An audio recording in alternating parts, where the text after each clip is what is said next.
নাজরানের ৬০ জন পাদ্রী তারা Medina visit করতে এসেছে। উদ্দেশ্য কি? তারা শুনেছে মদিনা নাকি অল্প কয়েকদিনের ব্যবধানে এক কোরাইশি ছেলের নেতৃত্বে শান্তির স্বর্গরাজ্যে পরিণত হয়েছে। কে এই মোহাম্মদ, যার নেতৃত্বে এই মদিনার লোকগুলো শান্তির স্বর্গরাজ্যের ছোঁয়া পেল? দেখার জন্য ৬০ জন পাদ্রী এসেছে। এসে তারা অবস্থান করলো মদিনার পাশে একটা বাজার আছে, এখনো ওখানে বাজার রেখে দেয়া হয়েছে। বাজারে এসে দেখলো মসজিদে নববী থেকে বেলালের আজান শোনা যায়। সুবহানাল্লাহ পড়েন। আজান হওয়া মাত্রই পাদ্রীগুলো দেখলো লোকজন দোকানপাট রেখে সব মসজিদে ঢুকতে শুরু করেছে। কিন্তু নাজরানের এলাকার লোকেরা যেমনি দোকানে শাটার নামায়, দোকান বন্ধ করে, ক্যাশ বক্সে তালা ঝুলায়, সবকিছু ঢেকে সিকিউরিটি নিশ্চিত করে এরপরে বেরোয়, এরকম না। স্বর্ণের দোকানদার স্বর্ণের দোকান রেখেই মসজিদে, কাপড়ের দোকানদার কাপড়ের দোকান খোলা রেখেই মসজিদে, ক্যাশ বক্সে তালা না লাগিয়ে সবাই ওযু করতে চলে গেছে। ৬০ জন পাদ্রী তো অবাক। তারা বলে, আসলেই কোরাইশি মোহাম্মদ যেই সমাজ গড়েছে এটাই শান্তির সমাজ। তার নেতৃত্বের কারণেই আজকে মদিনাতে এই অবস্থা। এই দেশে চোর নাই, এই মদিনাতে ডাকাত নাই, এই মদিনাতে টেন্ডারবাজ নাই, এই মদিনাতে কোনো দুর্নীতিবাজ নাই। তো তাহলে তো এখানে শান্তি থাকবেই। তারপরও আসছে যেহেতু মুহাম্মদের সাথে দেখা করে যাই সাল্লাল্লাহু আলাইহি ওয়াসাল্লাম।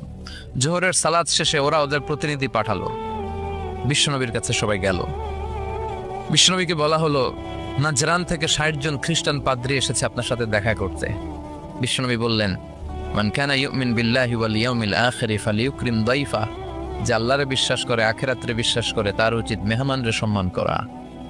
যদিও ওরা খ্রিস্টান, ওরা আমার মেহমান, কি করি? ওদেরকে তো একটু ভালো জায়গায় বসানো দরকার। আমার তো কোনো বালাখানা নাই, আমার কোনো রাজমহল নাই, তাজমহল নাই, ডুপ্লেক্স ট্রিপ্লেক্স বাড়ি নাই, আমার কোনো প্যালেস নাই, কই বসাই? এক সাহাবী বললে, রাসূলুল্লাহ, জোহরের সালাত পড়ে ফেলেছি, এখন সূর্য ঢলতে শুরু করেছে, পাহাড়ের পাশে এখন ছায়া, আসেন ছায়ায় যেয়ে বসি। বিশ্বনবী বললেন, না, একে তো অন্য ধর্মের, আবার ধর্মীয় পাদ্রী, এদের সম্মান আছে, ওইখানে নিয়ে কিভাবে বসাই আমি? আরেকজন বললো, ইয়া রাসূলুল্লাহ, আমার খেজুর বাগানের খেজুর সব পেকে গেছে, গত সপ্তাহে পেড়ে ফেলেছি, এবার আমার খেজুরের ডালপালা পাতা দিয়ে আমি একটা বিছানা বানাই, ওইটার উপরে নিয়ে বসেন ৬০ জনকে। বিশ্বনবী বললেন, না, তো দামি মেহমান, এখানে বসাইলে তো হবে না। উপায়ন্তর না পেয়ে বিশ্বনবী বললেন, ওদের জন্য আমার মসজিদে নববীর তালা খুলে দাও। ৬০ জন খ্রিস্টান পাদ্রী মসজিদে নববীতে ঢুকলো এবং আল মাশরিক মানে পূর্ব দিক হচ্ছে ওদের কেবলা। বিশ্বনবীর সাথে মিটিং করার পরে পূর্ব দিকে বসে ওরা ইবাদত করলো। সুবহানাল্লাহ পড়বেন না? এই হচ্ছেন আমাদের বিশ্বনবী, যিনি মানবতাকে স্যালিউট করেছেন, মানবতাকে সম্মান দেখিয়েছেন। এখানে উনি খ্রিস্টান আস্তিক নাস্তিক দেখে নাই, উনি দেখেছে এরা মানুষ। এরা কি মানুষ। এজন্য ইসলাম চায় আমাদেরকে মানুষের মতো মানুষ বানাতে। কিসের মতো মানুষ? মানুষের মতো মানুষ। আমরা যেন মানুষের মতো মানুষ হতে পারি, আল্লাহ তৌফিক দাও। তাহলে ইসলাম যে মানবতার ধর্ম, এটা বুঝতে পারছেন? ৩ নাম্বার, আশ-শুমুল, অল এনকম্পাসিং সোশ্যাল সিস্টেম। ইসলাম হচ্ছে একটা সামগ্রিক, the way of life, encompassing way of life, সামগ্রিক জীবন ব্যবস্থা। এটা একটা ফুল প্যাকেজ, এটাকে আলাদা করে মানা যায় না। এটা মানলে পুরোটাই মানতে হয়, পুরোটাই। অনেকে সুবিধা মতো মানে, আছে না নাই? মিষ্টি খাওয়ার সুন্নত মানে, আছে না নাই? নামাজ পড়ার সুন্নত মানে, দান সৎকার সুন্নত মানে, কিন্তু হকের পক্ষে থেকে গালিগালাজ শুনতে হবে, কিছু মাইরও খাইতে হবে, এই সুন্নত মানে না, আছে না নাই? কিন্তু আপনাকে মানলে পুরোটাই মানতে হবে। All encompassing social system. আল্লাহ বললেন, মা ফাররাতনা ফিল কিতাবি মিন শাই, এই কিতাবে আমি কিছুই বাকি রাখি নাই, সব দিয়ে দিয়েছি। যা লাগবে তার সব আল্লাহর এই কিতাবে, আছে না নাই? অনেকে সুবিধাজনকভাবে মানে যেটা মানলে তার সুবিধা, তার ফ্যামিলির সুবিধা, তার দলের সুবিধা, ওগুলো মানে। যেটা মানলে তার বিপদ, তার দলের বিপদ, ওইটা মানে না। এরকম ডাকাইত আছে না নাই?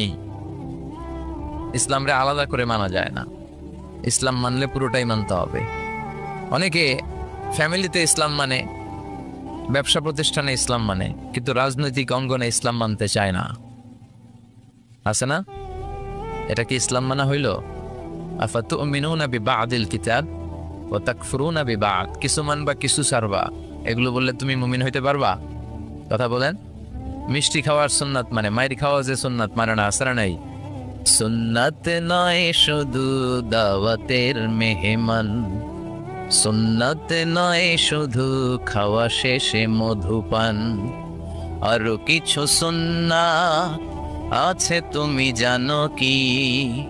জানলেও জীবনে কখনো তা মানো কি? আরো কিছু সুন্নাত আছে তুমি জানো কি? জানলেও জীবনে কখনো তা মানো কি? ঠিক কিনা? সুন্নাত নয় শুধু সুমধুর আলাপ, আর সুন্নাত হলো হুঙ্কার গর্জন। সুন্নাত নয় শুধু মেষ চড়াতে যাওয়া, আর সুন্নাত হলো পাথরের আঘাত খাওয়া। মোহাব্বতে তার সুদিনের সাথী তুমি, দুর্দিনেও তার পাশে থাকো কি? আরো কিছু সুন্নাত আছে তুমি জানো কি? জানলেও জীবনে কখনো তা মানো কি? ঠিক কিনা? খাওয়ার পরে খালি মিষ্টি খেলাম, মিলাদের পরে জিলাপি খেলাম, এগুলো ইসলাম? হ্যাঁ, 3 বছর বিশ্বনবী শিহাবে আবি তালেবে জেল খেটেছেন, পাথরের আঘাত খেয়েছেন, একটা দিন শান্তিতে ঘুমাইতে পারে নাই। আল্লাহ বলেছেন কুম ফাআনজির, হে নবী দাঁড়ান দাঁড়ান। তাফসিরে জিলালিল কোরআনের রচয়িতা সাইদ কুতুব শহীদ উনি তাফসিরে লিখেছেন, এই যে কুম ফাআনজির তাফসিরে লিখেছেন, আল্লাহ বললেন নবী আপনি দাঁড়ান। ওই যে দিন কায়েমের আন্দোলনে তিনি দাঁড়ালেন, আর বসতেই পারেন নাই। সুবহানাল্লাহ পড়েন। তাহলে এই ধর্মটা শামিল, জামিয়া মানিয়া শামিল, সবকিছুকে অন্তর্ভুক্ত করে, এটাকে কাটছাট করে মানা যাবে। ইসলামের 4 নাম্বার বৈশিষ্ট্য হচ্ছে আল উমুম, আম, এটা আম জনতার ধর্ম, ইউনিভার্সাল রিলিজিয়ন। এই ধর্মের মালিকানা সবার, নাকি শুধু আমাদের? এই ইসলাম এটা হিন্দুদেরও ধর্ম, ও মানে না, আমি কি করব? কথা কন। এটা খ্রিস্টানদেরও ধর্ম, এটা বৌদ্ধদেরও ধর্ম, এটা অগ্নি উপাসকদেরও ধর্ম, এটা সবার ধর্ম। ও মানে না তো আমি কি করব? এটা তো ওরও ধর্ম। এই ধর্মের রাস্তা সবার জন্য খোলা। সুবহানাল্লাহ কইবেন না? কোন হিন্দু ভাই যদি এসে বলে হুজুর আমি এফিডেভিট করে নিয়ে আসছি, আমি হিন্দু ধর্মে থাকতে চাই না, আপনি শাহাদা বানিয়ে আমারে পাঠ করান, আমি মুসলমান হব, এই কথা বলার সুযোগ আছে? যে না, তোমার ঢোকার সুযোগ নাই। যতগুলা কোঠা ছিল কোঠা শেষ, তুমি আর ঢুকতে পারবে না। কথা কন। ঢুকতে পারবে সবার জন্য। The door of Islam is open for everyone on earth. এই পৃথিবীর সবার জন্য খোলা। কিন্তু আপনি ইহুদি ধর্মের দিকে তাকান। ইহুদি ধর্মের একটা পদ্ধতি হচ্ছে, কেউ চাইলে ইহুদি ধর্ম গ্রহণ করতে পারে না। এটা জানেননি আপনারা? খ্রিস্ট ধর্ম গ্রহণ করা যায়, ইসলাম ছেড়ে দিয়ে আপনি খ্রিস্ট ধর্ম গ্রহণ করতে পারবেন। এই জন্য দেখবেন অনেক ব্যাপটিস্ট মিশনারি আছে বাংলাদেশের পাহাড়ি এলাকায়, ওখানে নৃগোষ্ঠী চাকমা টাকমাদেরকে খ্রিস্টানরা খ্রিস্টান বানায় ফেলায়। তারপর উত্তরবঙ্গে মঙ্গা পীড়িত এলাকা, ওখানে টাকা পয়সা দিয়ে আমাদের অনেক মুসলমানরাও খ্রিস্টান বানানোর চেষ্টা করে, কারণ খ্রিস্ট ধর্মে এটা আছে। কিন্তু ইহুদি ধর্মে এই সিস্টেম নাই। কত বড় গাদ্দার! ওদের ধর্ম যদি কেউ মানতেও চায়, ওরা ঢুকতেও দেয় না। বাই বর্ন ইহুদি হইলে সে ইহুদি, তাও বাবা ইহুদি হইলে হবে না, মা ইহুদি হইতে হবে। কথা কন।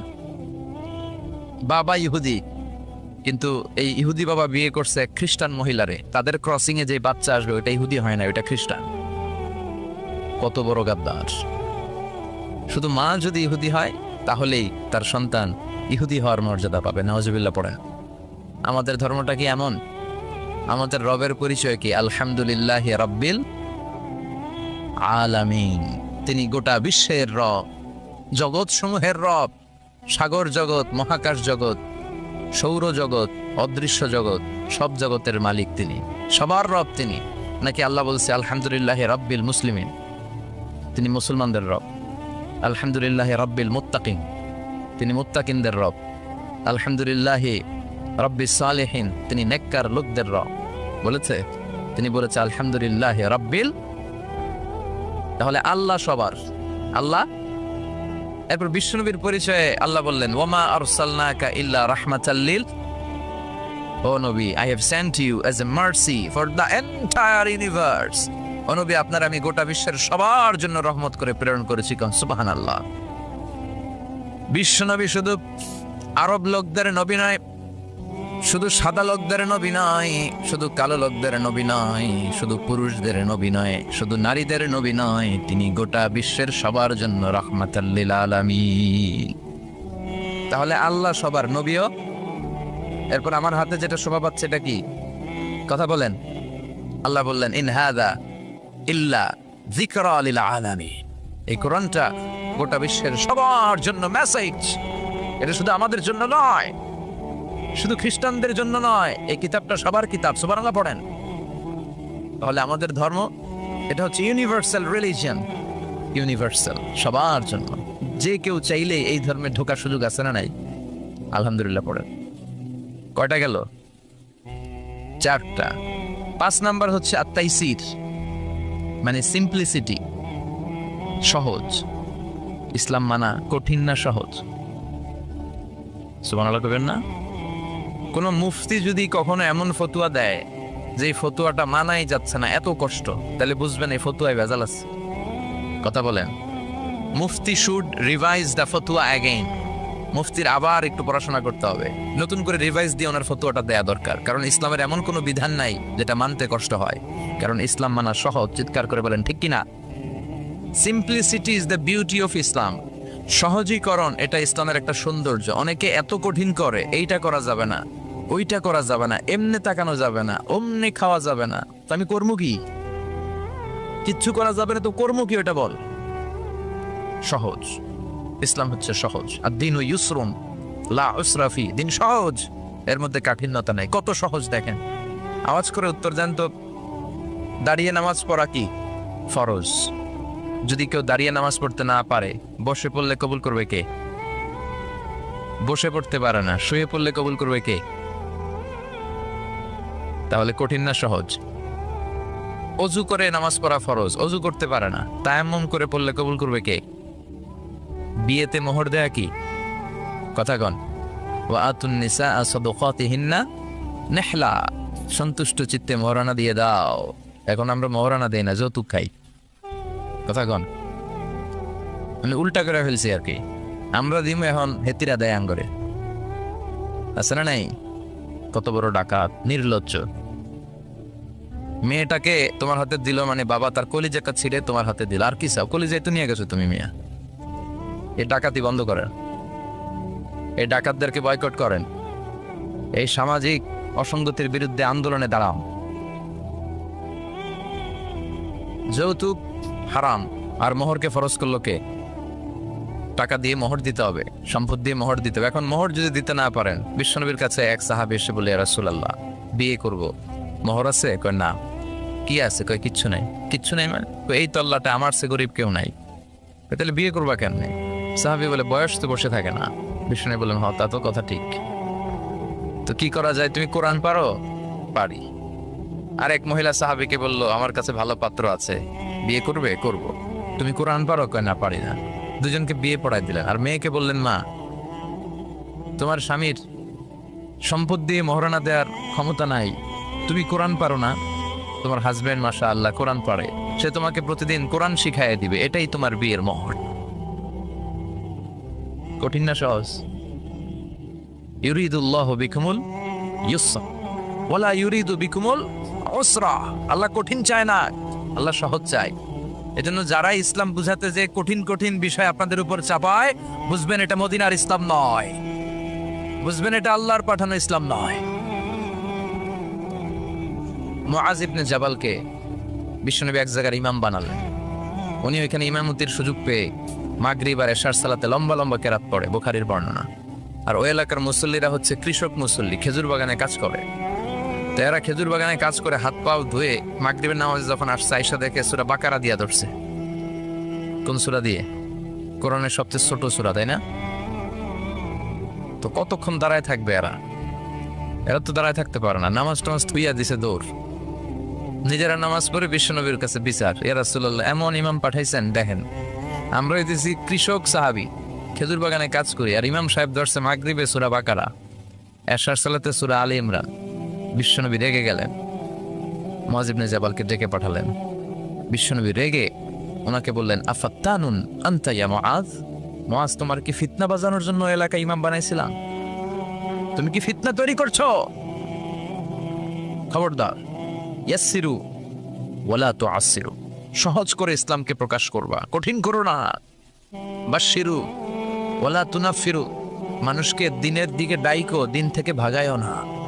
আমরা মানুষকে দিন থেকে ভাগাই, আমরা এমন এমন ভাবে দিনকে প্রকাশ করি আর প্রচার করি, মানুষ দিনের কথা শুনলে দেয় দো, ওই সাহাবাদের মতো। জোরে বলেন ঠিক কিনা? তাহলে ইসলাম মানে কঠিন না সহজ? বিশ্বনবী সাহাবাদেরকে নিয়ে মসজিদে নববীতে কথা বলছেন। ইন দ্য মিন টাইম এক বেদুইন, মানে আরবি লোক, সভ্যতার ছিটে ফোটা সে দেখে নাই, বেদুইন লোক ওট নিয়ে মসজিদে নববীর দরজা খুললা মসজিদের ভিতরে ওট লয়ে ঢুকছে। শুনতেছেন? এরপর মসজিদে নবীর পিলারে ওট বেঁধে মসজিদে নবীর মাঝখানে পেশাব করতে বসছে। উমরে ফারুক এরকম করতেছে, দাঁড়া তোর পেশাব করার দেখাইতেছি আজকে। অন্যান্য সাহাবারাও রেগে গেলেন, ওকে মারবেন, চারদিক দিয়ে ঘেরাও দিচ্ছে। বিশ্বনবী সবাই ডেকে আনলে, এই এদিকে আসো, ওর কাম সারতে দাও, আগে ওর কাজ সারতে দাও। কারণ কত বড় ফিলোসোফার ছিলেন আমার নবী। পেশাব পায়খানার মাঝখানে কাউরে ধমক দিল, ওর পেশাব যদি আটকে যায় ওর এত বড় রোগ হবে, এটা অপারেশন ছাড়া বাঁচানো যাবে না। এই জন্য টয়লেটে কেউ ঢুকলে আপনি দরজায় জোরে আঘাত করবেন না, চিৎকার করে ডাকবেন না, আগে তার ইউরিনটা পাস করতে দেন, তার ওয়াশরুম ক্লিয়ার করতে দেন। কি করবেন? কাশি দিবেন। আপনারও টয়লেটে যাওয়া দরকার, কিন্তু বাইরে হয় না, ভিতর থেকে। কি করবেন? এরকম কাশি দিবেন, অথবা পায়চারা করেন, সহনীয় আওয়াজ করেন, যাতে সে বুঝে someone is waiting outside, he is in danger, he is in danger, যে কোনো সময় কাম সারা দিতে পারে। তো তাকেও সুযোগ করে দেন, কিন্তু ওয়াশরুম সারার সময় জোরে কাউকে ডাকা যায় না। বিশ্বনবী এটাই করলেন, বললেন এই ডেকো না, এদিকে আসো, কাজ সারতে দাও। তিনি বেদুইনকে ইচ্ছে মতো পেশাব করতে দিলেন। পেশাব শেষে বিশ্বনবী বললেন, এবার পেশাবের উপর সিজলাম মিন মা, এক বালতি পানি ঢেলে দাও। পানি ঢেলে দিলেন। বেচারা মনের আনন্দে পেশাব কইরা বের হয়ে যাইতেছে। বিশ্বনবী ডাক দিলেন, ইয়া আরাবি, দাঁড়াও। দাঁড়ালো। সে বলল, তুমি যেখানে পেশাব করছো এই জায়গাটা কি জানো? কয় না, জানি না। এটা আমাদের ইবাদতগাহ, এখানে আমরা আমাদের রবরে ডাকি, আমাদের স্রষ্টার জিকির চলে এখানে, তুমি এই জায়গায় পেশাব করেছো। সে তো অবাক, কিরে আমি এদের ইবাদতগাতে পেশাব করছি আর আমার সাথে এরকম মিষ্টি আলা? আমরা তো এরকম কেউ করলে ওর 12টা বাজায় দিতাম। বিশ্বনবী বললেন, এই কাজটা তোমার ঠিক হয়নি, এটা আমাদের পবিত্র জায়গা। বিশ্বনবীর এই সুন্দর আচরণ দেখে সে বলে, আপনি কে? বিশ্বনবী বললেন, আমি এই জামানার এবং আখেরি জামানার পয়গাম্বর, আমার কাছে ওহী আসে, আমি সব নবীর সেরা নবী। সে বলল, তাহলে আর দেরি কেন, আপনি আমাকে পড়িয়ে দেন লা ইলাহা মুহাম্মাদুর। এভাবে ইসলাম প্রচারিত হয়েছে। Simplicity is the beauty of Islam. সহজভাবে উপস্থাপন করাটাই হচ্ছে ইসলামের পদ্ধতি, ঠিক কিনা? কয়টা গেল? হ্যাঁ, 5টা। থাক আজকে। হ্যাঁ, শুনবে? আচ্ছা, 6 নম্বর হচ্ছে দ্বীনুল ফিতরা, মানে ন্যাচারাল রিলিজিয়ান, ন্যাচারাল ইনস্টিংক্ট। এই ধর্মটা স্বভাব সুলভ ধর্ম, পরিবেশ সুলভ ধর্ম, রুচিসম্মত ধর্ম। সুবহানাল্লাহ পড়েন। এই ধর্মের এমন কোনো নিয়ম নাই যেটা আপনার রুচির সাথে যাবে না, পরিবেশের সাথে যাবে না, বেখাপ্পা বেমানান, এমন কোনো নিয়ম আছে? কিন্তু পৃথিবীর অনেক ধর্মে আছে না নাই? খ্রিস্টান ধর্মে কেউ অপরাধ করলে ওটারে পানির নিচে চুবাই রাখে, ওদের পবিত্র জায়গার পানি ওটার মধ্যে চুবাই রাখলে ওর সব গুনাহ মাফ হয়ে যায়। এটা কি মাথায় ধরে? ধরে না। হিন্দু ধর্মে, হিন্দু ভাইদেরকে আমি কষ্ট দেওয়ার জন্য বলছি না, বুঝানোর জন্য প্রক্রিয়াটা। একটা প্রথা ছিল সতী দাহ প্রথা হিন্দু ধর্মের, মানে হিন্দুদের কোনো পুরুষ মারা গেলে, স্বামী মারা গেলে শ্মশানে মৃত লাশকে ওরা পোড়ায় না। ওদের একটা নিয়ম ছিল, স্ত্রীর আগে স্বামী মারা গেলে স্বামীকে পোড়ানোর সাথে সাথে স্ত্রীকেও জ্বলন্ত আগুনে পুড়িয়ে দেয়া হতো। এই ইন্ডিয়াতে কত নারী যে জীবিত তাদেরকে পোড়ানো হয়েছে তার হিসাব নাই, পোড়ানো হয়েছে তাদেরকে। রাজা রামমোহন রায় নাম শুনছেন? উনি এসে এই প্রথার বিলুপ্তি ঘটালেন, সতীদাহ প্রথা বিলুপ্তি করলেন। তো এই যে ওদের নিয়মটা, এটা মাথায় ধরে, স্বামী মরছে তো বউরে মারবি কে? কথা বলেন। আবার হিন্দু ধর্মের আরেকটা সিস্টেম হচ্ছে, কেউ যদি খাঁটি হিন্দু হইতে চায় তার গরুর পেশাব খাওয়া লাগে, গোমূত্র পান করতে হয়। কি মূত্র? গোমূত্র পান করতে হয়। আচ্ছা, এই যে গরুর পেশাব খাওয়ার এটা কি আপনার রুচিতে যাবে? এটা কি আপনার স্বভাব সুলভ কোনো বিষয়? আমাদের ধর্মে এমন কোনো বিষয় আছে যেটা রুচির সাথে যায় না? সুবহানাল্লাহ পড়বেন না? এটা ফিতরাতি ধর্ম। ফিতরাতাল্লাহিল্লাতী ফাতারান নাসা আলাইহা। এমন ফিতরাতে আল্লাহ এই ধর্মটা দিয়েছেন যে ফিতরাতে আল্লাহ মানুষকে বানিয়েছেন। এই ধর্মের কোনো বিষয় পালন করতে মানুষের কষ্ট হয় না। এটা সমাজসম্মত, এটা পরিবেশ সম্মত, এটা স্বাস্থ্যকর একটা ধর্ম। সুবহানাল্লাহ পড়েন।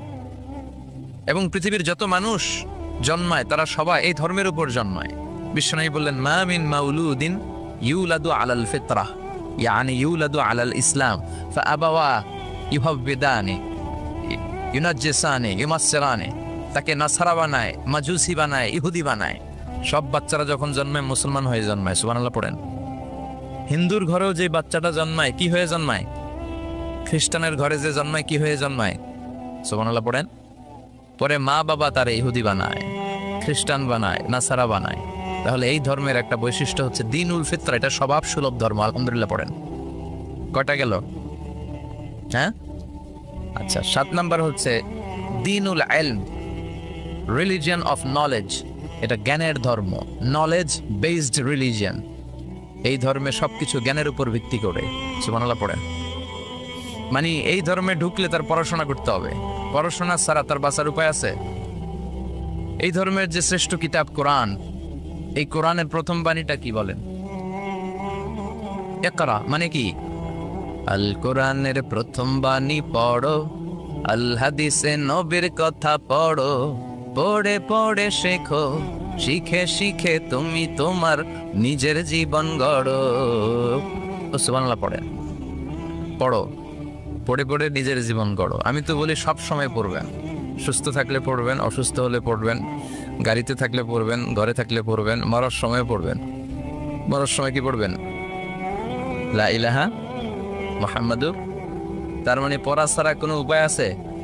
তাহলে এই ধর্মের অনুসারীদেরকে পড়তে হয়, স্টাডি করতে হয়, ঠিক কিনা? আবার বিশ্বনবী বললেন, তলাবুল ইলমি ফারিদাতুন আলা কুল্লি মুসলিম ওয়া মুসলিমা। পড়া, ধর্মীয় জ্ঞানার্জন করা সব মুসলিম নারী পুরুষের জন্য ফরজ করে দিয়েছে কে? দেখেন, জ্ঞানকে ইসলাম কত মর্যাদা দিয়েছে। কবরে 3টা প্রশ্ন করা হবে, রব কে, ধর্ম কি, এই লোকের নাম কি, মুহাম্মদ সাল্লাল্লাহু। 3টা প্রশ্নের পরে আপনাদেরকে আরেকটা প্রশ্ন করা হবে, তুমি কেমনে শিখলা? এই 3টা প্রশ্নের উত্তর কেমনে জানলা? আপনাকে বলতে হবে, আমি কোরআন সুন্নাহর আলোকে জেনেছি। চিল্লায় বলেন ঠিক কিনা? তাহলে পড়াশোনা ছাড়া কোনো উপায় আছে? ইলম, দ্বীনুল ইলম বলে এটাকে, জ্ঞানের ধর্ম, নলেজের ধর্ম। আপনাকে জ্ঞান অর্জন করতেই হবে। আবু দারদা রাদিয়াল্লাহু তাআলা আনহু, একজন সাহাবী, উনি বলেছেন, কুন আলিমান, আলেম হও। কি হও? আও মুতাআল্লিমান, অথবা আলেমের কাছে শিখো। আও মুহিব্বান, অথবা আলেমকে ভালোবাসো। আও মুত্তাবিআন, অথবা আলেমের অনুসরণ করো। শুনতেছেন? কোন আলেমান, আলেম হও। আও মুতাআল্লিমান, নয় আলেমের কাছে শেখো। আও মুহিব্বান, অথবা আলেমকে ভালোবাসো। আও মুত্তাবিআন, অথবা আলেমের অনুসরণ করো। ওয়ালা তাকুনিল খামিস, 5 নাম্বারটা হইও না। এই 4টা হও, 5 নাম্বারটা হইও না। 5 নাম্বারটা কি? আলেম বিদ্বেষী। ফাতাহলিক, আলেমের বিরুদ্ধে লাগলে, আলেমদের ব্যাপারে অন্তরে বিদ্বেষ রাখলে তোর দুনিয়াও শেষ, আখিরাতও শেষ। চিল্লায় বলেন ঠিক কিনা? ওলা তাকুনিল খামিস, 5 নাম্বারটা হইও না। ওই লাইনে যাও না, ওই লাইনে গেলে সব শেষ। তাহলে ইলম অর্জনের দরকার আছে না নাই? আমাদের ধর্ম এটা জ্ঞানের ধর্ম। আলহামদুলিল্লাহ পড়েন। কয়টা গেল? হ্যাঁ, 8 নাম্বার হচ্ছে দ্বীনুস সালাম। আমাদের ধর্মটা হচ্ছে দ্য রিলিজিয়ন অফ পিস, শান্তির ধর্ম। সুবহানাল্লাহ বলবেন না? এজন্য শান্তির বার্তা পৌঁছানোকে এই ধর্মের গ্রিটিংস, অভিবাদন পদ্ধতি বানিয়ে দেওয়া হয়েছে। সালাম, কারোর সাথে দেখা হইলে কি করতে হয়? সালাম দাও। সাইয়েদনা আদম আলাইহিস সালামকে আল্লাহ যখন তৈরি করলেন, আল্লাহ বললেন, আদম তুমি সালাম দাও। সুবহানাল্লাহ পড়েন। তাহলে সালাম দিতে হয়। শান্তি, ইসলাম কখনো অশান্তিকে প্রশ্রয় দেয় না। ইসলাম চায় ঘরে বাইরে রাষ্ট্রে সব জায়গায় কি থাকুক? শান্তি। আর আমরাও কি চাই? এই পৃথিবীর সব মানুষ একটা জিনিস চায়, সেটা কি? মানুষ হচ্ছে শান্তির কাঙ্গাল, শান্তির ভিখারি। শান্তি চায় মানুষ। আর শান্তি আছে কোথায়? ইসলামে। চিল্লায় বলেন, শান্তি আছে কোথায়? এবং বিশ্বনবী যখন রাজা বাদশাদের কাছে চিঠি লিখে পাঠাতেন, মুকাওকেসের কাছে পাঠিয়েছেন, আসহামার কাছে পাঠিয়েছেন নাজ্জাশীর বাদশা, হিরাক্লিয়াসের কাছে পাঠিয়েছেন রোমের বাদশা। চিঠি যখন বাদশাদের কাছে লিখে পাঠাতেন, বিশ্বনবী লিখতেন, প্রথম শব্দটা বিশ্বনবীর চিঠির প্রথম শব্দ ছিল সালাম। চিঠির প্রথম শব্দ ছিল কি? সালাম। তিনি লিখতেন, সালামুন আলা মান ইত্তাবা আল হুদা, শান্তি তার উপর যে হেদায়েত পছন্দ করে। তারপর লিখতেন, আসলিম তাসলাম, ইসলাম মানো শান্তিতে থাকবা, দুনিয়াও শান্তি আখিরাতেও শান্তি। সুবহানাল্লাহ পড়েন। তাহলে এই ধর্মের আরেকটা বৈশিষ্ট্য হচ্ছে দীনুস সালাম। এটা শান্তির ধর্ম। কিসের ধর্ম? শান্তির ধর্ম। কয়টা গেল? 8টা। 9 নম্বর হচ্ছে দীনুল ওয়াসাতিয়াতি ওয়াল ইআতিদাল। This religion is a balanced religion, ভারসাম্যপূর্ণ জীবন ব্যবস্থা। ওয়া কাযালিকা জাআলনাকুম উম্মাতান ওয়াসাতা লিতাকুনু শুহাদা আলান নাস। আর অনুরূপভাবে আমি এই ধর্মকে তোমাদেরকে ব্যালেন্সড, ভারসাম্যপূর্ণ করে তৈরি করেছি। বাড়াবাড়িও নাই, সারাসারিও নাই। সুবহানাল্লাহ কোন। কিন্তু আমগো মধ্যে দুইটাই আছে। হ্যাঁ, বাংলাদেশে যারা ইসলাম পালন করে বেশিরভাগ কেউ গেছে বাড়াবাড়িতে, কেউ গেছে সারাসারিতে। কেউ বাড়াবাড়ি করতে করতে এমন জিনিস লাগাইছে যেগুলো ইসলামে নাই, আর কেউ বাদ দিতে এমন বাদ দিছে ইসলামের অনেক কিছুই ওটার ভিতরে নাই। আমাদেরকে ওয়াসাতিয়ার মধ্যে থাকতে হবে। আল ওয়াসাতিয়া। সবাই আমার সাথে সাথে বলেন, আল ওয়াসাতিয়া। আবার বলেন, আল ওয়াসাতিয়া। এর মানে হচ্ছে মধ্যম পন্থা। এর মানে কি? কোরআন সুন্নাহর আলোকে আপনার মধ্যম পন্থায় আসতে হবে। বাড়াবাড়িও নয়, ছাড়াছাড়িও। এটা কোরআন থেকে নেওয়া। ওয়া কাযালিকা জাআলনাকুম উম্মাতান ওয়াসাতান, ওয়াসাতিয়া, মাঝামাঝি থাকা। এমনকি বিশ্বনবীও যদি মাঝামাঝির চেয়ে কম বেশি করেছেন, আল্লাহ বিশ্বনবীকে শাসন করেছেন। সুবহানাল্লাহ পড়েন। বিশ্বনবীর গায়ে একবার একটা জামা। কয়টা জামা? আর কোনো জামা নাই। ফাজা আসাইল, একজন ভিক্ষুক আসলো, এসে বলে, ইয়া রাসূলুল্লাহ, আমার একটা জামা দেন। কি দেন? বিশ্বনবীর কাছে জামা কয়টা? দয়ার নবী, মায়ার নবী, ওই একটা জামাই খুলে দিয়ে দিলেন। এবার বিশ্বনবীর গায়ে জামা আছে, সাহাবারা আসছে, রাষ্ট্রীয় কাজে বেরোতে হবে। কিভাবে বেরোবে? গায়ে তো জামা নাই। আল্লাহ আয়াত নাজিল করলেন, ওয়াল্লাযীনা ইযা আনফাকু লাম ইউসরিফু ওয়া লাম ইয়াকতুরু ওয়া কানা বাইনা যালিকা কাওয়ামা। ও নবী, যখন দান করবেন আপনার বৈশিষ্ট্য হবে কিপটামিও করবেন না, আবার যা আছে সবও দিয়ে দিবেন না। ওয়ালাকিন বাইনা যালিকা কাওয়ামা, মাঝামাঝি থাকবেন নবী। বুঝাতে চাইলেন, আপনার যদি 3টা জামা থাকতো একটা দিতেন, 2টাও যদি থাকতো একটা দিতেন, একটা দিলেন আর একটা আপনার। ছিল একটা, ওইটা তো হকদার বেশি আপনি নিজেই। এখন নিজে বেরোবেন কি করে? সুবহানাল্লাহ পড়তে মনে চায় না? কি ধর্ম! কত সুন্দর ইসলাম আমরা পেয়েছি। বাড়াবাড়ির সুযোগ নাই, আপনাকে মাঝামাঝি থাকতে হবে। এটা ভারসাম্যপূর্ণ জীবন বিধান। আল্লাহু আকবার। দেখেন কতটা ভারসাম্যপূর্ণ। আমাদের যাতে সুবিধা হয় এই বিষয়গুলো ইসলাম গুরুত্ব দিয়েছে। বিশ্বনবী বলেছেন, ইযা জা আল আশা ওয়াল আশা ফাকদ্দিমুল আশা ক্বাবলা আল আশা। রাতের শেষ নামাজের নাম হইতেছে এশার নামাজ। কিসের নামাজ? আর রাতে যে আমরা ডিনার করি, নৈশ ভোজ বা খাওয়া, এটারে আরবিতে বলে আশা। খাওয়ারে কি বলে? নামাজরে কি বলে? এশা। আবার বলেন, খাওয়ারে কি বলে? আর নামাজ? বিশ্বনবী বলেন, এশা আর আশা যদি একসাথে আসে, এশার আজানও হয়েছে আর বিরিয়ানির প্যাকেটও আসছে, বিশ্বনবী বললেন, ফাকদ্দিমুল আশা ক্বাবলা আল আশা, এশার আগে আশাটা খাইয়া লও। কারণ বিরিয়ানি থুইয়া নামাজে দাঁড়াইলে বিরিয়ানির চিন্তা আছে না নাই? নামাজে দাঁড়াই ভাববেন, হায় রে কোন প্যাকেটটা জানি পাই। হ্যাঁ, ছোট রান না বড় রান, ঠান্ডা হইলো না গরম থাকলো, টেনশন আছে না নাই? দেখেন কি সুন্দর ইসলাম।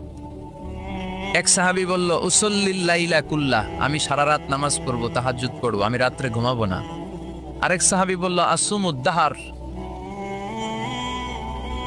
ফালা উফতির, আমি আজকে থেকে প্রতিদিন রোজা রাখবো, রোজা আর ভাঙবো না। আরেক সাহাবী বললেন আ'তাজিলুন নিসা ফালা আনকিহ আবাদা, আমি আজকে থেকে আমার আর স্ত্রীদের কাছে যাব না, আমি বৈরাগ্য জীবন গ্রহণ করব আল্লাহর ইবাদতের জন্য। এই ঘটনা বিশ্বনবীর কানে গেল, বিশ্বনবী রেগে গেলেন, বিশ্বনবী সাহাবীদেরকে ডাকলেন। বিশ্বনবী বললেন, তোমরা কি আমার চেয়েও বেশি মুত্তাকি হতে চাও, আমার চেয়ে বেশি আল্লাহওয়ালা হতে চাও? আচ্ছা একটু বুঝে শুনে বলেন তো, বিশ্বনবীর চেয়েও বেশি আল্লাহওয়ালা হওয়া যায়? বিশ্বনবীর চেয়েও বেশি মুত্তাকি হওয়া যায়? বিশ্বনবীর চেয়ে বড় বুজুর্গ হওয়া যাবে? আমার নবী সবচেয়ে বড় বুজুর্গ। বিশ্বনবী বললেন, আমি তোমাদের চেয়ে আল্লাহরে চিনি বেশি, মানি বেশি, আমি তোমাদের চেয়ে বেশি মুত্তাকি। এরপরে আমি বিয়ে করছি, স্ত্রীদের সাথেও মিশি, আবার সময়ও কাটাই। সুবহানাল্লাহ পড়ে। আমি রাত্রে তাহাজ্জুদও পড়ি, আবার ঘুমাইও। আমি মাঝে মাঝে রোজা রাখি, মাঝে মাঝে রাখি না। সুবহানাল্লাহ পড়েন। তো আমার সমস্যা হয় না, তোমরা এগুলো পাইলা কই? আমার তাকওয়াতে তো কোনো সমস্যা হয় নাই। এজন্য যে নামাজের কথা বলছো, সে রাতে কিছু অংশ ঘুমাবা, বাকি অংশ নামাজ পড়বা। যে বলছো স্ত্রীদের সাথে মিশবা না, তোমার এই কাফফারা দিয়ে তুমি ফিরে আসো, স্ত্রীদের সাথে অবশ্যই সময় কাটাবে। আর যে বলেছো আজীবন রোজা রাখবো, আজীবন রোজা রাখার কোনো সিস্টেম নাই, ভেঙে ভেঙে রাখবা, সোমবার বৃহস্পতিবার রাখবা। আর বেশি রাখতে চাইলে একদিন রাখবা, আর একদিন রাখবা না, একদিন রাখবা আর একদিন রাখবা না। এটা সিয়াম ও দাউদ আলাইহিস সালাম, দাউদ নবীর রোজা, এর চেয়ে শ্রেষ্ঠ রোজা আর হতে পারে? এটা ভারসাম্য পাইছেন? মাঝামাঝি পাইছেন? তাহলে বাড়াবাড়ি আর সারাসারিতে যাওয়া যাবে? থাকতে হবে মাঝামাঝি। চিল্লায় বলেন, থাকতে হবে মাঝামাঝি। কয়টা গেল? হ্যাঁ, আচ্ছা। সর্বশেষ হচ্ছে আল উদুহ। আল উদুহ মানে ক্ল্যারিটি। ইসলামে কোনো গোজামিল নাই, আছে? সব সুস্পষ্ট। ইন্নাল হালালা বাইয়িন ওয়া ইন্নাল হারামা বাইয়িন। হালাল সুস্পষ্ট, হারাম সুস্পষ্ট, কোনো গোজামিল নাই। বিশ্বনবী বললেন, তারাকতু আলা মাহাজ্জাতিন বাইদা লাইলুহা কানাহারিহা লা ইয়াসিগু আনহা ইল্লা হালিক। এমন ভাবে ইসলামটা আমি রেখে গেলাম, দ্বীপ প্রহরের সূর্যটা যেমন স্পষ্ট, আমার রেখে যাওয়া ইসলামটাও স্পষ্ট। এটা সবার, এখানে কোনো গোজামিল নাই। এই কিতাবটা সবার, সবাই পড়তে পারবে। অনেকে বলে এটা আলেমদের কিতাব। কথা কন, এটা আলেমরা পড়বে, আমরা পড়ুম কেন? আছে না? বলে না, বলে না? অনেকে বলে এটা হুজুররা পড়বে, আমরা পড়ুম কেন? এটা ধরা যাবে না, এটা ধরা যাবে না। এটা ধরেন না দেখেই তো বিপদে আছেন। এটা যেদিন ধরবেন সব সলিউশন পেয়ে যাবেন। চিল্লায় বলেন ঠিক কিনা? সমাধান চাও যদি জীবনে, মরণে ফিরে যাও, খুঁজে নাও চোখ রাখো কোরআনে। ঠিক কিনা? চোখ রাখবেন কোথায়? হিন্দু ধর্মের একটা পদ্ধতি হচ্ছে, একটা জাত আছে ব্রাহ্মণ। কি নাম? এই ব্রাহ্মণরাই শুধু বেদ, রামায়ণ, মহাভারত, ওদের এই ঐতিহাসিক ধর্মগ্রন্থগুলো ধরতে পারবে। আর নিম্ন জাতের যে হিন্দু, এরা বেদ ধরতে পারবে না, এরা রামায়ণ ধরতে পারবে না, মহাভারত ধরতে পারবে না। ধরতে পারবে আর পড়তে পারবে শুধু ব্রাহ্মণেরা। আর ব্রাহ্মণরা যা বুঝাবে গোজামিল দিয়ে, ওইটাই রাইট। এটার উপরে কোনো কথা? আমাদের ইসলামে গোজামিল আছে? সবাই পড়তে পারবে, সবাই জানতে পারবে। আর সবার জন্য পড়া জানা, এই ক্ল্যারিটিকে আবশ্যক করে দিয়েছে কে? সব ব্যাপারে পরিকল্পনা করবেন, নিজের জীবনের ব্যাপারে পরিকল্পনা, পরিবারের ব্যাপারেও পরিকল্পনা। পরিবার পরিকল্পনা করা ফরজ। অনেকে প্রশ্ন করে, হুজুর ফ্যামিলি প্ল্যানিং, পরিবার পরিকল্পনা করা জায়েজ কিনা? শুধু জায়েজ না, এটা করা ফরজ। পরিবার পরিকল্পনা এটা মিন করে না যে how much children you wanna take, কয়টা সন্তান নেবেন, কয়টা বেবি আপনি নিতে যাচ্ছেন, এটাই শুধু পরিবার পরিকল্পনা নয়। আপনার কোন ছেলেটারে হাফেজ বানাবেন, কোনটারে কারি বানাবেন, কোনটারে মুফাসসির বানাবেন, কোনটারে জনপ্রতিনিধি হিসাবে গড়ে তুলবেন, কোনটারে নেতা বানাবেন, কোনটারে সমাজ সেবক বানাবেন, কোনটাকে বিশ্বনবীর মতো ক্যারিয়ারের দিক থেকে ব্যবসায়ী বানাবেন, কোন মেয়েটারে কোন স্কুলে কোন মাদ্রাসায় পড়াবেন, প্রতি মাসে পুরো ফ্যামিলির সবাই মিলে কোন সূরাটা মুখস্থ করবেন, তাহাজ্জুদের নামাজে ওঠার জন্য কি কি প্ল্যান নেবেন, এগুলোর কনস্ট্রাকটিভ গঠনমূলক প্ল্যানিং পরিকল্পনা নেওয়ার দরকার আছে না নাই? এটাই হচ্ছে পরিবার পরিকল্পনা। এজন্য শুধুমাত্র কয়টা সন্তান আমি নিব, সন্তান নিব কি নিব না, এটাই পরিবার পরিকল্পনা নয়। পুরো জীবনটা কিভাবে সাজাবেন, ছেলে মেয়েগুলোর দিয়ে কি করতে চান, করাতে চান, এগুলো পরিবার পরিকল্পনার অংশ। চিল্লায় বলেন ঠিক কিনা? আমরা আল্লাহর কাছে কামনা করি 2017-তে আমরা যা পাপ করেছি আল্লাহ মাফ করে দেখ। আমিন। 2017-তে আমরা যাই করি না কেন, 2018 সালটা যেন আমাদের হয় শুকরিয়ার বছর, কল্যাণের বছর, শান্তির বছর। সব ধরনের দাঙ্গা হাঙ্গামা, পেট্রোল বোমা, হরতাল, মারামারি থেকে আল্লাহ আমার সুজলা সুফলা শস্য শ্যামলা সোনার বাংলাদেশকে হেফাজত করুক। আমরা পড়ি আমিন। 2018 সালের একটা নামাজ যাতে আমাদের কাজা না হয়, প্রতিদিন যাতে কোরআনের তেলাওয়াত দিয়ে আমাদের সকালটা শুরু হয়, আল্লাহ তৌফিক দাও, পড়েন আমিন। সম্মানিত ভাইয়ের, আমাদের সময় খুব কম, কথা অনেক বেশি, এজন্য ভূমিকাতে আর কথা না বলে আমরা সরাসরি আলোচনায় চলে যাই। তার আগে আমরা শুরুতেই আল্লাহ তাআলার দরবারে শুকরিয়া জানাই যে আল্লাহ তাআলা আমাদেরকে এরকম চমৎকার একটি পরিবেশে বিকেল বেলায় মহাবিশ্বের মহাবিশ্বয় মহাগ্রন্থ আল কোরআন আল করিম থেকে কিছু কথা শুনবার জন্য তৌফিক এনায়েত করেছেন। আমরা ফরমালি আল্লাহকে থ্যাঙ্কস জানাই, ধন্যবাদ জানাই। আসুন হৃদয় নিংড়ানো মনের সবটুকুন ভালোবাসাকে উজাড় করে দিয়ে সিংহ শার্দুলের মতো গর্জন করে, আকাশ বাতাস প্রকম্পিত করে, মন প্রাণ বুক মুখ একসাথে করে, দেহের সবটুকুন শক্তি গলার এই মাঝ বরাবর এনে আমরা চিৎকার করে পড়ি আলহামদুলিল্লাহ। সবাই পড়েন রব্বানা লাকাল হামদ হামদান কাসীরান তাইয়িবান মুবারাকান ফীহি ইয়া রাব্বি লাকাল হামদু কামা ইয়ানবাগি লিজালালি ওয়াজহিকা ওয়া আযীমি সুলতানিকা লাকাল হামদু বিল ঈমান লাকাল হামদু বিল ইসলাম লাকাল হামদু বিল কুরআন। আমরা প্রশংসা করলাম কার? জিকির করলাম কার? আল্লাহর নাম ছাড়া আর কারো জিকির আমরা করি? আমরা কি মা দুর্গার জিকির করি? আমরা কি রামকৃষ্ণের জিকির করি? কৃষ্ণের জিকির করে হিন্দুরা। ওরা বলে जो तो मिटाना चाहे जीवन का तृष्णा सुबह शाम बोल बंदे कृष्णा कृष्णा कृष्णा।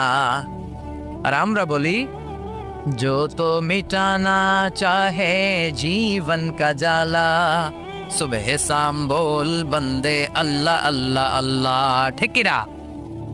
जो तो मिटाना चाहे, যে মিটাতে চায়, জীবন কা তৃষ্ণা, জীবনের তৃষ্ণা, সুবহে শাম, সকাল সন্ধ্যা, বল বান্দে বান্দা তুমি বলো কৃষ্ণা কৃষ্ণা কৃষ্ণা। এটা হিন্দুদের জিকির। আর আমরা বলি जो तो मिटाना चाहे, যে মিটাতে চায়, জীবন কা জ্বালা, জীবনের জ্বালা, সুবহে শাম, সকাল সন্ধ্যা, বল বান্দে বান্দা তুমি বলো আল্লাহ আল্লাহ। সে আল্লাহর নামে তিনটা তাকবীর দিয়ে আমরা আমাদের আলোচনায় চলে যাব। আমি সূরাতু আল বুরুজের শেষ দুটি আয়াত তেলাওয়াত করেছি। মাগরিবের সালাত আমাদের একেবারে সন্নিকটে, খুব বেশি সময় আমরা পাবো না, এই জন্য দুটি আয়াতের আলোকে কিছু কথা আমরা শুনবো। পড়েন ইনশাআল্লাহ। তার আগে আমরা তিনটা তাকবীর দিয়ে এই চন্দলার এই হাই স্কুল ময়দানকে মুখরিত করতে চাই। আমার আল্লাহর নামের স্লোগান দিয়ে এই মাঠটাকে ধন্য করতে চাই। কিছু কপাল পড়া লোক আছে, এরা বলে আল্লাহু আকবার নাকি একটা দলের স্লোগান, একটা মতের স্লোগান, একটা গোষ্ঠীর স্লোগান। ওমি আল্লাহু আকবার কি কোনো দলের স্লোগান, কোনো মতের স্লোগান? আমরা যারা মুসলমান, আমাদের জন্মগ্রহণের সাথে সাথেই আমাদের কানের মধ্যে এই আল্লাহু আকবার নামের স্লোগান, এই আজান আছে না নাই? আমাদের বাম কানে একামত আছে না নাই? আমাদের সব ধর্মীয় উৎসবে আমার আল্লাহর নামের স্লোগান আছে না নাই? তার মানে এটা কোনো দল, কোনো স্পেশাল মত, কোনো বিশেষ গোষ্ঠীর স্লোগান নয়, এটা গোটা মুসলিম উম্মার স্লোগান। চিল্লা এখন ঠিক কিনা? এজন্য আমরা সবাই মিলে আমার আল্লাহর নামের তিনটা স্লোগান দিয়ে এই ময়দানকে মুখরিত করতে চাই। আসুন, আমাদের দেহে যত শক্তি আছে সবগুলো শক্তিকে উজাড় করে একসাথে আমরা আল্লাহর নামের স্লোগান দেই। আল্লাহর নামের স্লোগান দিয়ে মাঠটা কাঁপানো যাবে তো? কাঁপানো যাবে মুসলমান? আমি পড়বো লিল্লাহি তাকবীর, আপনারা পড়বেন আল্লাহু আকবার। আপনারা সবাই রেডি? রেডি? পড়েন লিল্লাহি তাকবীর, লিল্লাহি তাকবীর, লিল্লাহি তাকবীর। আল্লাহ আমাদের স্লোগানগুলোকে তুমি কবুল করো, এই স্লোগানগুলোকে নাজাতের ওসিলা বানাও, মিজানের পাল্লায় স্লোগানগুলোকে উহুদ পাহাড়ের সমান ভারী করো। আমি সূরাতুল বুরুজের শেষ দুটি আয়াত তেলাওয়াত করেছি। বাল হুয়া কুরআনুম মাজিদ ফি লাওহিম মাহফুজ। আল্লাহ বলছেন এই কোরআনটা হচ্ছে একটা সম্মানিত কিতাব। বাল হুয়া কুরআনুম মাজিদ, সবাই পড়েন বাল হুয়া কুরআনুম মাজিদ ফি লাওহিম মাহফুজ। এটা হচ্ছে কোরআনে মাজিদ, সম্মানিত কোরআন। আর এই কোরআনের বাড়ি হচ্ছে লৌহে মাহফুজে। আল্লাহ কোরআনের জন্য একটা বাড়ি বানিয়ে দিয়েছেন। সপ্ত আকাশের উপরে সিদরাতুল মুনতাহা, তার উপরে বাইতুল মামুর, ফেরেশতাদের কাবা, তার উপরে আল্লাহ তাআলা কোরআনের জন্য একটা ডুপ্লেক্স বাড়ি বানিয়ে দিয়েছেন, যেটার নাম লৌহে মাহফুজ। চিল্লায় পড়েন আল্লাহু আকবার। কোরআনের জন্য আল্লাহ বাড়ি বানালেন আর বললেন বাল হুয়া কোরআনুম মাজিদ, বরং এটা হচ্ছে কোরআনে মাজিদ। কোরআনে মাজিদ নামটা কেমন লাগে? রফিক ভাই এখানে কি লেখা পড়েন? কোরআন, কোরআন শরীফ। আপনাদের এখানে লেখা কোরআন শরীফ, কিন্তু আল্লাহ বললেন বাল হুয়া কোরআনুম। আফসোসের বিষয় হচ্ছে আমরা আমাদের এই বাংলাদেশ সহ ভারত, পাকিস্তানে এই কোরআন আল করিমকে, কোরআনে মাজিদকে কোরআন শরীফ বলে বেশি অভ্যস্ত, কিন্তু কোরআনের ভেতরে কোথাও কোরআনকে কোরআন শরীফ বলা হয় নাই। বিশ্বনবী সাল্লাল্লাহু আলাইহি ওয়াসাল্লাম তার হাদিসের কোথাও কোরআনকে শরীফ বলে নাই। আরবরাও কোরআনকে কোরআন শরীফ বলে না। এখন থেকে কোরআনকে কোরআন শরীফ বলবেন না কোরআনে মাজিদ বলবেন? আল্লাহ বললেন বাল হুয়া কোরআনুম মাজিদ ফি লাউহিম মাহফুজ। কত চমৎকার চমৎকার নাম আল্লাহ তাআলা কোরআনের ভেতরে কোরআনের জন্য দিয়েছেন। আবার রব্বুল আলামিন বলেন ইন্নাহু লাকুরআনুন কারীমুন ফি কিতাবিম মাকনুন। নিশ্চয় এটা হলো সম্মানিত কোরআন, নিশ্চয়ই কিতাবটা হলো মহিমান্বিত কোরআন, আর গোপন একটা কিতাবের মধ্যে এই কোরআনটাকে সংরক্ষণ করেছে কে? তাহলে সূরা ওয়াকিয়াতে আবার নতুন আর একটা নাম পেলাম, ইন্নাহু লাকুরআনুন কারীম। প্রথমে পেলাম কোরআন মাজিদ, বাল হুয়া কোরআনুম মাজিদ। আবার সূরা ওয়াকিয়াতে পেলাম ইন্নাহু লাকুরআনুন কারীম। এখন থেকে কোরআনে মাজিদ বলবেন না কোরআনে শরীফ বলবেন? মাজিদ। কোরআন কারীম না কোরআন শরীফ? কোরআন কারীম। আবার আল্লাহ বললেন ইয়াসিন ওয়াল কোরআনিল হাকীম ইন্নাকা লামিনাল মুরসালিন। ইয়াসিন ওয়াল কোরআনিল, কি সুন্দর নাম! কোরআনে হাকিম, কোরআনে কারীম, কোরআনে মাজিদ, এগুলো রেখে দিয়ে আমরা বলি কোরআন শরীফ। আর অনেক নাম আছে। আবার আল্লাহ কোরআনকে বললেন কোরআনে আযীম, ওয়ালাকাদ আতাইনাকা সাবআম মিনাল মাসানি ওয়াল কোরআনাল আযীম। ও নবী, আমি আপনাকে নিত্য পাঠনীয় সপ্তবাক্য মানে সূরাতুল ফাতিহা দান করেছি, আর তার পাশাপাশি আমি আপনাকে সুমহান কোরআন, কোরআনে আযীম দান করেছি। সুবহানাল্লাহ। তার মানে কোরআনের আরেকটা নাম পাওয়া গেল কোরআনে আযীম, মহিমান্বিত কোরআন, সুমহান কোরআন। আবার আল্লাহ তাআলা এই কোরআনকে আরেক জায়গায় বললেন এটা কোরআনে আরবি। বিশ্বনবী আরবি ভাষায় কথা বলতেন, তাই তিনি রাসূলে আরবি। আর এই কোরআন যেহেতু আরবি ভাষায় নাজিল হওয়া, তাই এই কোরআনের আরেক নাম হচ্ছে কোরআনে আরবি। পড়েন সুবহানাল্লাহ। রব্বুল আলামিন বলেন ইন্না আনজালনাহু কুরআনান আরাবিয়্যান লাআল্লাকুম তাআকিলুন। নিশ্চয় আমি আল্লাহ তাআলা এই কোরআনকে সুস্পষ্ট আরবি ভাষায় নাজিল করলাম, যাতে করে তোমরা কোরআন বুঝতে পারো। সুবহানাল্লাহ। কত চমৎকার নাম কোরআনে আরবি। আবার আল্লাহ এই কোরআনের আরেকটা নাম দিয়েছেন কোরআনে আজীব, বিস্ময়কর কোরআন, মহাবিশ্বের মহাবিস্ময় মহাগ্রন্থ আল কোরআন। আল্লাহ বললেন ইন্না সামি'না কুরআনান আজাবা। জিনদের কথাকে আল্লাহ কোট করলেন, নিশ্চয় আমরা শুনলাম কুরআনান আজাবা, আজীব কোরআন। ইয়াহদি ইলার রুশদি ফাআমান্না বিহি। যেই কোরআনটা হেদায়েতের দিকে মানুষকে পথ দেখায়, ফলে আমরা সবাই কোরআনের উপর ঈমান আনলাম। সুবহানাল্লাহ। খেয়াল করেছেন কতগুলো নাম আল্লাহ কোরআনের জন্য দিয়ে দিলেন। আল্লাহ বললেন এটা কোরআনে আজীব, বললেন এটা কোরআনে আযীম, বললেন এটা কোরআনে আরবি, আল্লাহ বললেন এটা কোরআনে হাকিম, এটা কোরআনে কারীম, এটা কোরআনে মাজিদ। এই সবগুলা থইয়া আমরা ডাকি কি? কোরআন শরীফ। এবার চান্দলার ভাইয়েরা বলেন আজ থেকে এই কোরআনকে কি কোরআন শরীফ বলবেন না কোরআন মাজিদ? মাজিদ। কোরআন শরীফ বলবেন না কোরআনে কারীম? কোরআন শরীফ বলবেন না কোরআনে হাকিম? আল্লাহ এটাকে বললেন বাল হুয়া কোরআনুম মাজিদ। এটা হচ্ছে মহিমান্বিত কোরআন, এটা হচ্ছে সম্মানিত কোরআন, মহাবিশ্বের মহাবিস্ময়। সবচাইতে নন্দিত কিতাবটা আজকে আমাদের কাছে নিন্দিত। কিন্তু অবাক করা বিষয় হচ্ছে যেই বইটাকে আল্লাহ তাআলা আমাদের হেদায়েতের জন্য দিলেন, এই বইটা নিয়ে কটু কথা বলে এরকম কিছু বেয়াদব বাংলাদেশে আছে না নাই? আমার আব্বারে গালি দাও কিছু বলবো না, আমার দলকে গালি দিলেও কিছু বলবো না, কিন্তু আমার কোরআনকে গালি দিলে খবর আছে না নাই? আমার নবীরে গালি দিলে খবর আছে না নাই? আমরা মুসলমান কোরআন পাগল, চিল্লা এখন ঠিকই না। আমরা এই কোরআন নিয়ে বাঁচতে চাই। এই কোরআন বুকে নিয়ে মরতে চাই। রাজি আছো মুসলমান? কারা কারা রাজি? দুহাত উঁচু করে আল্লাহর দেখাও। নসিব করো। আল্লাহ বললেন বল হুয়া কুরআনুম মাজিদ, এটা মহিমান্বিত কোরআন। বিলাউহে মাহফুজ, লাউহে মাহফুজে এই কোরআনের ঘর বানিয়ে দিয়েছে কে? আল্লাহ। আবার রব্বুল আলামিন বললেন কিতাবটা এমন কিতাব, এই কিতাবের দিকে নজর করলেই সওয়াব আছে না নাই? আন-নাযার ইলা সালাসাতি আশিয়া ইবাদা, তিনটা জিনিসের দিকে নজর করার সাথে সাথে আমলনামায় সওয়াব দিয়ে দেয় কে? এক নাম্বার আন-নাযার ইলাল কাবা, মক্কায় যে কাবার দিকে নজর করার সাথে সাথে আমলনামায় সওয়াব আসরাড়াই। দুই নাম্বার আন-নাযার ইলা ওয়াজহিল ওয়ালিদাইনি, মা বাবার চেহারার দিকে রহমতের নজর নিয়ে যদি তাকান, কবুল হজের সওয়াব আমলনামায় দিয়ে দিবে কে? তিন নম্বরে আন-নাযার ইলাল মুসহাফ, আল্লাহর কোরআন পড়তে পারে না, বয়স 70 হয়েছে 80 হয়েছে, কোরআন পড়তে পারে না, চোখের পানি ছাড়ে, আঙ্গুলগুলো দিয়ে কোরআনের আয়াতের উপর আঙ্গুল টানে, ওই